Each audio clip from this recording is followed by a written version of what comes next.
All right, welcome back to another episode of the London is Blue podcast. As always, your host, Brandon, joined by my co-hosts, Nick and Dan. And gentlemen, our 1000th episode. Very exciting, very special. We are pitchside. It's Stamford Bridge. Yeah, take a look around. It's pretty awesome. Yeah, sprinklers going on right now, so very much soaking in the experience of coming back to West London and doing so to watch a Chelsea game and celebrate recording 1,000 episodes of the London podcast. Soaking it in, huh?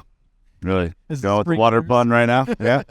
Okay. Sprinklers behind us to get ready for our match versus Leeds. Anyways, we're super excited. Obviously, a bit of a special one. We're going to talk milestones. We're going to have an interview with David Barnard, the club secretary, later, and some more content. So thank you to Chelsea as a club for just supporting us and giving us this access to do something so cool. We appreciate that they acknowledge the efforts. But instead of us bragging about ourselves, we're just talking about the journey. More special than that, we've got Lee Parker here from the club to walk us through what we have. So should we just bring Lee in and get right into it, Nick? I think so. We're here, and this is awesome. This is a dream come true for us to do this pitch side, so let's do it. All right, Lee, welcome in. How are we? We are quite good. Welcome back. We're still dry. We're still dry. Well, that could change. 5 minutes, The sprinklers going on behind us. But welcome back to London. How's the jet lag? It's fine. Good? We are good. Good? Come on. Lee, it's good to be in your office, sir. As Thank you. pitchside, stadium announcer, man of many media talents. Something like that. No, it's an honor to be here. Thank you for inviting me. And before we get into this, I just want to say a huge congratulations to the three of you for reaching an amazing milestone, 1,000 episodes. I mean, it's an incredible achievement. The journey you boys have been on together with this club has been just nothing short of extraordinary. So congratulations to the three of you. I mean, did you ever imagine, Brandon, that you would get to this stage? Oh, of course not. You know, back when we first sent a tweet in 2014, two strangers who I had no idea who they were. And we've just kind of gone from strength to strength. I laughed, and I said this when people ask me, "Oh, you do a podcast?" I'm like, I have no idea how it just kind of worked out through this time. I mean, the fact that we actually like each other, have three different perspectives. Yeah, well, the idea of doing a podcast kind of changed over the course of the time that we've been doing this because, a lot of people, I think during the pandemic were like, oh, I started recording a podcast, I started making sourdough, I started doing all of these different things during that time period. And when we tell people about it, I still, tell my mom, it's just really interesting to see people's reactions. Like, oh, I do a podcast, our podcast is listened to by millions of people, and it's been, listened to in hundreds of countries, Nick. It's incredible. Basically anywhere they accept American media. So there are a few that don't, obviously. But it's been amazing. I mean, I think what's crazy as I look back on it is none of us are former players. We're just passionate fans who really care about the club. And, to see that kind of shine through in a media environment that dictates that you have to have a former player's perspective on all the time is pretty awesome. It's incredible to see the journey that you've been on and how much the podcast has really evolved, Brandon. I mean, it's become something very special. You must be so proud of that journey. Yeah, we've continuously changed the script with different show formats, make it more friendly for the listener, try to keep our segments tight. Dan has taken over script writing, and it's been great.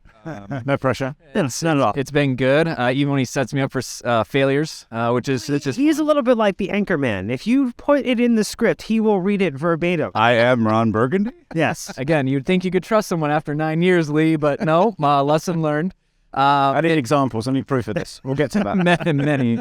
But it's also, video now, the media side of it. Podcast isn't just an audio. You have to be on camera now. We're doing all the social media clips and things like that. So, it's become a mini media company at this point, too, which is crazy. But at the heart of it, we always make sure the audio quality is top, and we focus on that because that's the number one experience we want to focus on. Well, it went from being just talking about the men's game to talking about the academy to talking about the women's team to talking about social issues around the club, the work that Chelsea Pride is doing.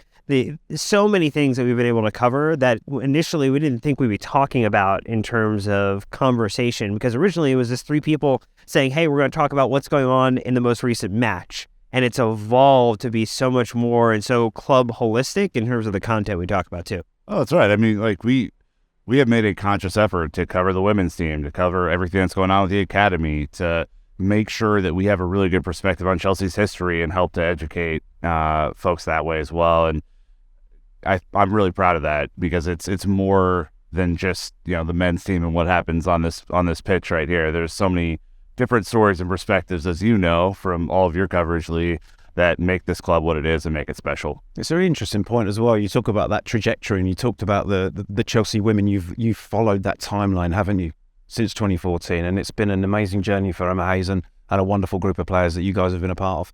She's so special. I mean, it's amazing. We were talking last night at our live show just how incredibly unique she is in the world of football and how powerful her presence has been here. It's amazing. We've had beers with her. Yeah. Frank. Here we go. These are no stories we want. That's our first trip over as a group. Yeah. We ended up in Frankie's just having a beer. We learned that maybe she supports a different London club for the men's team, which we will not get into here, but has done great work for the women's team and the game as a whole. And the characters that she's been able to put in that cast of individuals, it really has made such a phenomenal team. And in some days, the easiest type of experience to enjoy is watching the Chelsea women play. The advancements, like with the science and off the pitch as well, the things she's built is just phenomenal. We're so glad that we're able to do the women's show. We've got some very smart people, Jesse and Abdullah, helping us run it. Nick's jumped in.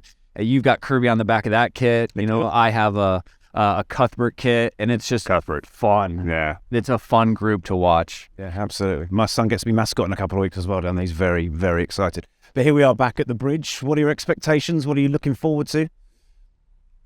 What are our expectations? The expectations, we have a group with us. We're so lucky to bring 21 Americans with us. Our expectations are to help indoctrinate them in the passion for Chelsea. They're thousands of miles away watching every week like we are, waking up at crazy times at points. They're going to get to do the pre-match festivities. They're going to get to meet a lot of the Chelsea community they talk with on social media. And we're going to bring them here. They're going to fall in love when they hear the Liquidator come out. They're going to walk up and see it. And that's what we want to do, is we want to send them home with 21 new best friends surrounded by Chelsea.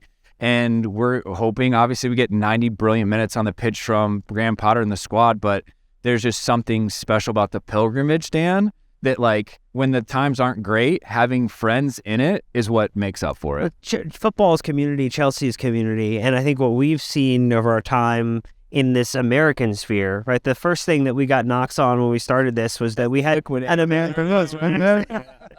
And we've had a chance to see the evolution, what it means to be like an American supporter of this club, where you are following it from 3,000 miles away, from 5 hours to 8 hours to 10 hours time zone difference, and trying to understand what this club means at times can be very difficult for someone. And so I think what we've always hoped is that what we put out is really a way for people to assimilate into, gain understanding, and broaden the aperture of how they take in Chelsea and understand what it means in its larger context, because it's not about just that 90 minutes on the pitch. It's everything centered around it from the day out. And I think Nick would tell you his favorite part of it's actually what happens pre and post, not what's actually happening during any of the 90 minutes. Yeah, I mean, because it's what you get that's a little bit different, right? You get to do the pubs, you get to go see your friends, and we've been lucky to build a community of friends like you here that we can go see, and oftentimes that's our favorite part of coming over is just building those relationships, and I think that's what makes it special. I mean, I absolutely love being here, and this is a dream come true for me, but I think more than that, we're just so grateful to have friends that we can call on when we're here. And Dan made a really good point where he spoke about community and just how much that has grown exponentially on your side of the pond over the last few years. Have you been surprised by that organic growth that you've seen over the last few years? Yeah, without a doubt. I mean, the amount of coverage that NBC's been providing to the Premier League writ large, the amount of effort that Chelsea has put into growing the U.S. market. We've seen the fan days. Chelsea's come over here. Summer tour. Events, where summer tour just this past summer.